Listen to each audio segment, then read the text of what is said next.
میں بہک سکوں یہ مجال کیا میرا رہنما کوئی اور ہے۔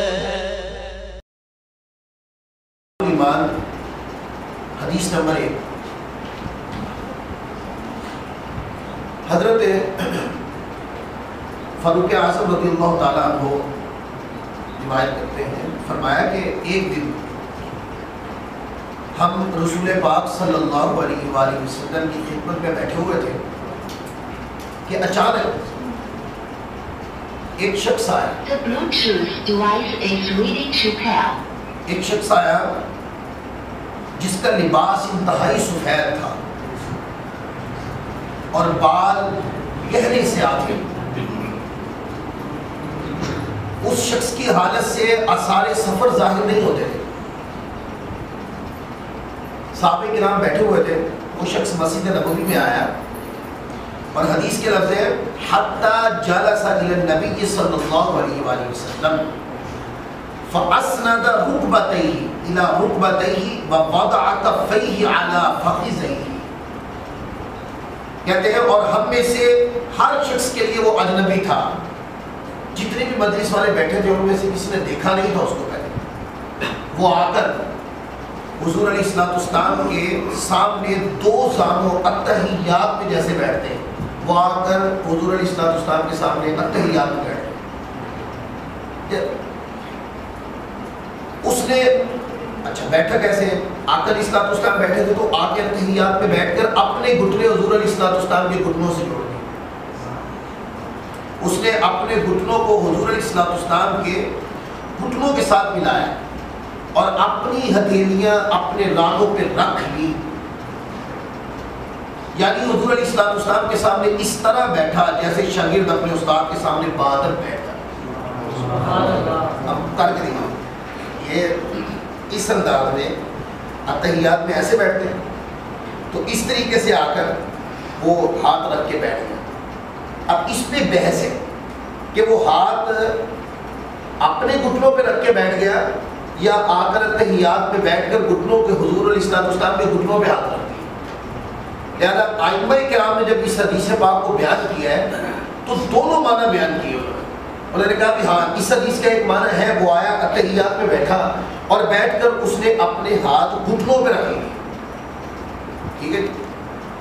اور اس پر بھی علماء نے لکھا ہے کہ نہیں ایسا نہیں، بعض علماء نے کہا نہیں وہ آ کے بیٹھا اور بیٹھ کر اس نے ہاتھ جو ہے حضور علیہ السلام کے گھٹنوں پہ رکھ دیا۔ اب مجھے یہ بتائیں، آج اگر کوئی بندہ کسی کا ادب میں تھوڑا سا جھکتا ہے، لوگ کہتے ہیں یہ رکوع بن گیا ہے، حرام ہو گیا، تو اب مجھے یہ بتائیں کہ یہ اتحیات نہیں بنی، یہ حرام نہیں ہو سکتا؟ نہیں، وہ عبادت کی نیت سے اگر کوئی کرے، ادب کی نیت سے کرے تو جائز۔ تو کہتے ہیں کہ وہ آ کر بیٹھا اور ادب کے ساتھ حضور علیہ السلام کے سامنے بیٹھا اور کہنے لگا یا محمد صلی اللہ علیہ وسلم، نعرہ رسالت صحیح مسلم میں لگا ہو۔ یہاں پر ایک مسئلہ بیان کروں، بعض علماء منع کرتے ہیں کہ یا محمد حضور علیہ السلام کو نام لے کر نہیں پکارنا چاہیے۔ ہاں بالکل نام لے کر نہیں پکارنا۔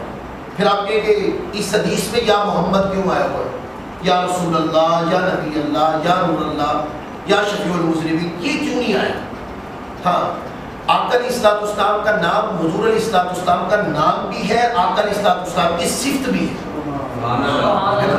محمد کا معنی ہے کہ جس کے اوصاف اتنے ہوں، اتنے اونچے ہوں جس کے اوصاف کہ ذات کے ذکر کرنے والا جتنا بھی ذکر کرے اس کا ذکر نیچے رہ جائے اور اوصاف پھر بھی اونچے ہوں۔ اور ایک محمد کا ایک معنی یہ بھی ہے جس کی پلٹ پلٹ کے تعریف کی جائے، ایک معنی یہ بھی ہے کہ جس کی بہت زیادہ تعریف کی جائے۔ لہذا لفظ محمد یعنی کہ آقا علیہ السلام کا اسم ذات بھی ہے، مصطفیٰ کی صفات بھی ہے۔ لہذا جب آپ یا محمد کہیں گے تو نیت نام کی بھی کریں گے، نام کے اندر جو معنی ہے اس کی نیت کریں گے۔ یا محمد، یا اے وہ ذات جس کی دنیا میں سب سے زیادہ تعریف ہوتی ہے، ٹھیک ہے۔ تو یا محمد جب بھی کہیں گے تو نام کی نیت نہیں کریں گے، بلکہ نیت کیا کریں گے؟ وہ نام کے اندر جو معنی ہے یا محمد، یا اے وہ ذات جس کی دنیا میں سب سے زیادہ تعریف کی جاتی ہے، یا محمد. تو آگے کہنے لگا یا محمد صلی اللہ علیہ وسلم مجھ کو اسلام کے بارے میں بتائیں. آقا علیہ السلام نے فرمایا اسلام یہ ہے کہ تم اللہ تعالیٰ کی توحید اور محمد مصطفیٰ صلی اللہ علیہ وآلہ وسلم کے رسول ہونے کی گواہی دو، نماز پڑھو، زکوٰۃ دو، رمضان کے روزے رکھو، اگر توفیق ہو تو حج کرو. اس اجنبی نے کہا آپ نے سچ کہا. صحابہ کرام کے لیے یہ منظر بڑا عجیب تھا کہ سوال بھی پوچھتے ہیں اور جب جواب دیتے ہیں تو پھر کہتے ہیں کہ آپ نے صحیح کہا. جب اس کو صحیح کا پتہ ہے تو وہ سوال ہی کیوں کر رہا ہے؟ تو ایسا تھا کہ حضور علیہ السلام کی مجلس میں ادب کا غلبہ ایسا ہو گیا تھا کہ سوال کرنے صحابہ کرام سوال نہیں کرتے تھے، ڈرتے تھے، چپ کر کے بیٹھے رہتے ہیں، انتظار کرتے کہ کوئی باہر سے آئے اجنبی اور آ کر سوال کرے آقا علیہ السلام سے، اس کے جواب میں حضور بیان کرے اور ہمیں دین سمجھ آئے. کہا ہمیں تعجب ہوا کہ یہ شخص پوچھتا بھی ہے اور بعد میں اس کی تصدیق بھی کرتا ہے، کہ جب پتہ ہی ہے کہ مسئلہ کہ یہ ایسے ہی ہے تو پھر سوال ہی نہ پوچھے. اس شخص نے حضور علیہ السلام سے کہا مجھے ایمان کے بارے میں بتائیں. آقا علیہ السلام نے فرمایا تم اللہ تعالیٰ اور اس کے فرشتوں، اس کے صحیفوں، اس کے رسولوں، قیامت کے دن اور ہر خیر و شر کو اللہ تعالیٰ کی تقدیر سے وابستہ مانو. اس شخص نے کہا آپ نے سچ کہا. اب مجھے مرتبہ احسان کے بارے میں بتائیے. فرمایا کہ احسان کیا ہے؟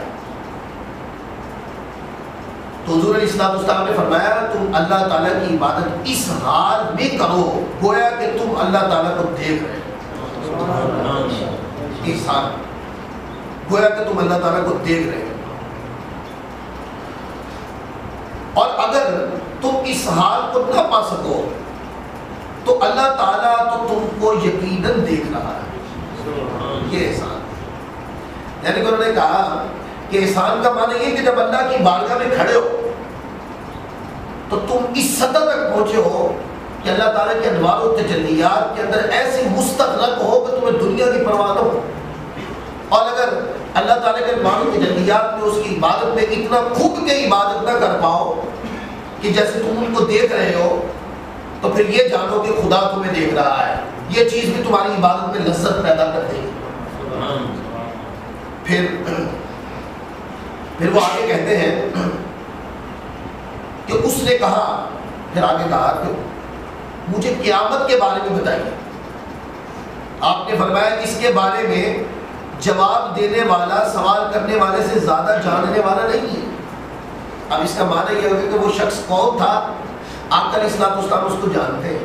جب یہ تو فرما رہے ہیں، جب انہوں نے کہا کہ قیامت کے بارے میں بتایا کہ قیامت کب آئے، آپ نے فرمایا کہ جو بندہ سوال کر رہا ہے میں اور وہ علم میں برابر ہی ہے. تو معنی یہ ہے کہ اس کو جانتے ہیں آقا علیہ السلام کہ یہ کون ہے. اس شخص نے کہا پھر مجھے قیامت کی، یعنی کہ اگر یہ علم ظاہر کرنا صحابہ کرام کے سامنے اس کی اجازت نہیں ہے تو پھر قیامت کی علامتیں بیان کریں. تو آقا علیہ السلام نے قیامت کی علامتیں بیان کی اور فرمایا کہ جب باغیوں سے ان کے آقا پیدا ہوں، غلام عورتوں سے جب بادشاہ پیدا ہونے لگے، اور جب تم دیکھو کہ برہانہ تن برہانہ پا تنگ دست چرواہے بڑی بڑی عمارتیں بنانے لگے. حضرت عمر نے کہا پھر وہ شخص چلا گیا. اور حضرت عمر کہتے ہیں کہ میں تھوڑی دیر تک بیٹھا رہا. پھر رسول اللہ صلی اللہ علیہ وسلم نے فرمایا کہ اے عمر کیا تم جانتے ہو کہ یہ شخص کون تھا؟ میں نے عرض کیا اللہ و رسولہ عالم. اب یہ دعویٰ ہے کہ صحابہ کرام سے جب بھی جس مقام پر بھی آقا علیہ السلام نے فرمایا کہ یہ جانتے ہو، تو اس کے بدلے میں انہوں نے کبھی زندگی میں کسی مقام پہ کسی حدیث کی کتاب میں کسی جگہ یہ جملے نہیں آئے. انہوں نے کہا صرف اللہ ہی جانتا ہے. اللہ تو جانتا ہے، لیکن صحابہ کرام نے آقا علیہ السلام کے سوال پر یہ کبھی نہیں کہا کہ اللہ جانتا ہے. جب پوچھا کہ یہ جانتے ہو، نہیں، انہوں نے کہا اللہ اس کا رسول ہی بہتر جانتا ہے. یہاں بھی ایسا ہی کہا، انہوں نے کہا قلت اللہ ورسولہ اعلم، کہ اللہ اور اس کا رسول بہتر جانتا ہے. تو رسول اللہ صلی اللہ علیہ وآلہ وسلم نے فرمایا یہ جبریل تھا جو تمہیں تمہارا دین سکھا رہے ہیں. سبحان اللہ. اب یہ تو ہو گئی حدیث. اس کے اندر ایک بات یہ بھی ہے کہ جب وہ چلے گئے نا تو آقا علیہ السلام نے صحیح مسلم کے اندر حدیث نمبر 7 کے اندر یہ ٹکڑا ہے کہ آقا علیہ السلام نے فاروق اعظم رضی اللہ عنہ کو بھیجا کہ جاؤ دیکھ کے آؤ وہ شخص کہاں ہے. پھر وہ شخص چلا گیا تو آقا علیہ السلام نے فرمایا اس کو بلاؤ. اس کو ڈھونڈا گیا، صحابہ کرام نے نہ پایا. اس کے بعد آقا علیہ السلام نے فرمایا یہ جبریل تھے، انہوں نے چاہا کہ تم یہ باتیں جان لو کیونکہ تم نے ان کے بارے میں سوال نہیں کیا تھا، تو وہ اللہ تعالیٰ کی طرف سے آئے تھے سوال کرنے، تمہیں تمہارا دین سکھا رہے ہیں. جس وقت جبرائیل امین آئے تھے تو بندے ہی تھے نا اس وقت، وہی انسان کے روپ میں ہی آئے تھے، دیکھنے میں انسان ہی لگ رہے تھے، پوش کے انسان ہی لگ رہے تھے اس وقت.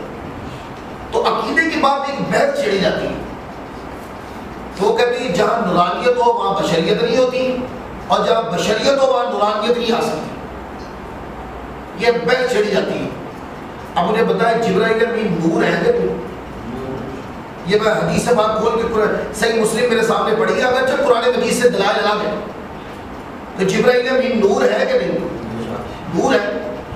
تو کیا وہ ان کے اوپر نورانیت بھی تھی، بشریت کا بھی جامع چڑھا ہوا تھا؟ اس وقت جبرائیل امین نوری بشر بن کے آئے. تو آپ کہتے ہیں نورانیت اور بشریت اکٹھی نہیں ہو سکتی. یہ جبرائیل امین کی ذات میں نورانیت اور بشریت اکٹھی ہوئی ہے، اور آقا علیہ السلام کے سامنے آگے بیٹھے. اور اگر اب حقیقت اگر نورانیت اور بشریت جبرائیل امین میں اکٹھی ہو سکتی ہے اور حدیثوں کا موضوع بن سکتی ہے، قرآن میں آ سکتی ہے، تو جبرائیل امین میں نورانیت بشریت اکٹھی ہو سکتی ہے، تو میرے مصطفیٰ کی ذات میں کیوں نہیں ہو سکتی؟ تو آقا علیہ السلام کی شان نورانیت کا انکار کرنے کی کیا وجہ؟ اور پھر آگے یہ فرمایا کہ وہ آ کر بیٹھ گیا، اور اس سے یہ پتہ چلا کہ جو اولیاء اللہ نیک لوگ ہوتے ہیں ان کا ادب کرنا، یہ ادب بھی سکھا کے ہے. اچھا علم کی باتیں ساری بات بھی ہوتی ہیں. جبرائیل امین نے آ کے سب سے پہلا سبق صحابہ کرام کو جو پڑھایا تھا وہ یہ تھا کہ حضور علیہ السلام کا آ کے ادب کیا تھا. پھر علم کی باتیں شروع ہوئی تھی. تو اس سے یہ دلیل ثابت ہوئی کہ اگر کوئی علم کا رستہ طے کرنا چاہتا ہے، اگر وہ چاہتا ہے کہ میں علم پڑھوں پڑھاؤں اور صاحب علم بنوں، تو صاحب علم بننے سے پہلے، علم پڑھنے سے پہلے اس کو پہلے ضابطے ادب طے کرنا ہوگا. اگر وہ مؤدب نہیں ہے وہ کبھی عالم نہیں ہو سکتا. اور پھر دیکھیں سوال ہوا پہلا کہ اسلام کیا ہے، تو آقا علیہ السلام نے اس کے ضمن میں عبادات کو بیان کر دیا. روزے رکھا کرو، زکوٰۃ دیا کرو، ساتھ فرما دیا کہ نماز پڑھا کرو، یہ فرما دیا اسلام کے ضمن میں. تو اسلام کا معنی متعین ہو گیا نا. اسلام کا معنی ہے عبادات کرنا ظاہری، جو اللہ تعالیٰ کے حکم ہے ان کی اطاعت کرنے کا نام اسلام ہے. پھر آگے جب سوال کیا ایمان کا کہ ایمان کیا ہے، تو اس کے ضمن میں آقا علیہ السلام نے عبادات کو بیان نہیں کیا، معتقدات کو بیان کیا. کیا کہ جب کہا کہ ایمان کیا ہے تو آقا علیہ السلام نے اس کے بدلے میں فرمایا کہ اللہ پر ایمان لاؤ، اس کے فرشتوں پر ایمان لاؤ، اس کی کتابوں پر ایمان لاؤ، اس کے رسولوں پر ایمان لاؤ، قیامت کے دن پر ایمان لاؤ، خیر و شر پر اور اللہ تعالیٰ کی تقدیر پر ایمان لاؤ. تو معنی یہ ہے اسلام ہے اللہ تعالیٰ کی ظاہری اطاعت کرنے کا نام اسلام ہے. اور ایمان دل سے اللہ تبارک و تعالیٰ عز و جل نے جو عطا، اللہ تعالیٰ کی ذات اور اللہ نے جو عطا کیا اور رسول پاک جو لے کر آیا، ان ساری چیزوں کی دل سے تصدیق کرنے کا نام ایمان. فرمایا کہ احسان کیا ہے، تو آپ نے فرمایا کہ عبادت ایسے کرو کہ گویا کہ تم خدا کو دیکھ رہے ہو، اور اگر یہ تصور قائم نہ ہو تو پھر یہ جانو کہ خدا تمہیں یقیناً دیکھ رہا ہے. اس سے تصور ثابت کر دیا. کوئی کہتے ہیں نا تصور کا وجود نہیں ہے کہیں، یہ تصوف کا ہی تو پیغام نہیں ہے. تصوف کا معنی کیا؟ اپنی عبادت ریاضت کو خالص کرنے کا نام تصوف. اور پھر پوچھا کہ قیامت کے بارے میں بتائیں، تو بعض لوگ کہتے ہیں کہ قیامت کا آقا علیہ السلام کو علم نہیں تھا، اور اس کے اوپر ایک آیت پڑھتے ہیں، اس کے اوپر میں کل آؤں. ایک آیت پڑھتے ہیں اور وہ کہتے ہیں کہ آقا علیہ السلام کو علم نہیں تھا. نہیں، وہ کہنے لگے کہ اس وجہ سے کہ آقا علیہ السلام نے فرمایا کہ جو سامنے سوال کر رہا وہ اور جسے سوال کیا جا رہا ہے وہ دونوں علم میں برابر ہیں. تو اس جملے سے تو آقا علیہ السلام کے قیامت کا علم نہیں، اس کی نفی تو نہیں ہوتی. آقا علیہ السلام نے یہ تو نہیں فرمایا کہ سامنے والے کو بھی پتہ نہیں ہے اور مجھے بھی پتہ نہیں. ایسا تو نہیں ہے حدیث میں. کہا کہ جو سامنے والا ہے سوال کرنے والا وہ اور جس سے سوال ہو رہا ہے دونوں علم میں برابر ہیں. تو اس میں علمیت کی بات ہو رہی ہے، علم کی نفی کی بات نہیں ہو رہی. اچھا، آقا علیہ السلام نے پھر اس بات کیوں نہیں کیا کہ مجھے قیامت کا علم ہے؟ دیکھیں نا، اس کی اور حکمت یہ ہوگی. ایک چھوٹی سی حکمت بتاتا ہوں. اگر کسی بندے کو پتہ چل جائے کہ اتنے دنوں کے بعد آپ نے مر جانا ہے، وہ کام پہ جائے؟ بتائیں ذرا.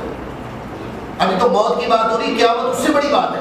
اگر کسی کو بتا دیا جائے کہ فلاں مہینے کی فلاں تاریخ کو آپ نے مر جانا ہے، وہ کام پہ جائے گا؟ وہ اپنے دنیاوی حقوق پورے کرے گا، دیگر معاملات پہ چلے گا ساتھ؟ وہ نہیں، کچھ بھی نہیں کرے. تو یہی ایک وجہ ہے کہ اللہ تعالیٰ نے اپنے حبیب مکرم کو قیامت کا علم دیا ہے، لیکن اس کے اظہار سے منع کر دیا.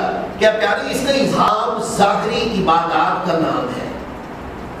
ایمان دل سے اللہ تبارک و تعالیٰ کو ماننے اور اللہ تبارک و تعالیٰ نے جو نازل کیا ہے ان ساری چیزوں کو ماننے کا، دل سے تصدیق کر دینے کا نام ایمان. کوئی بندہ پوچھے ایمان کیا ہے، تو ایمان کا معنی ہے کہ کسی چیز کو مان لینا. تصدیق جو ہوتی علم سے نہیں ہوتی، تصدیق دل سے ہوتی. بہت ساری چیزیں ایسی ہیں وہ علم میں ہیں لیکن دل اس کی تصدیق نہیں کرتا. لہذا ایمان تصدیق کا نام ہے، تصدیق کے قلبی کا نام ہے. اور تیسرا احسان کیا ہے، اس کے ذمن میں سارے تصوف کے قواعد ہوتے ہیں. تو آج کا درس اس بات پر ختم ہوتا ہے کہ آقا علیہ السلام کو اللہ تبارک و تعالیٰ عز و جل نے قیامت کا علم بھی دیا، آپ غیب دان بھی ہیں. اس انداز میں علم حاصل کرنا بھی صحابہ کرام بلکہ جبرائیل امین کی سنت. اللہ تعالیٰ ہم سب کو عمل کی توفیق عطا فرمائے.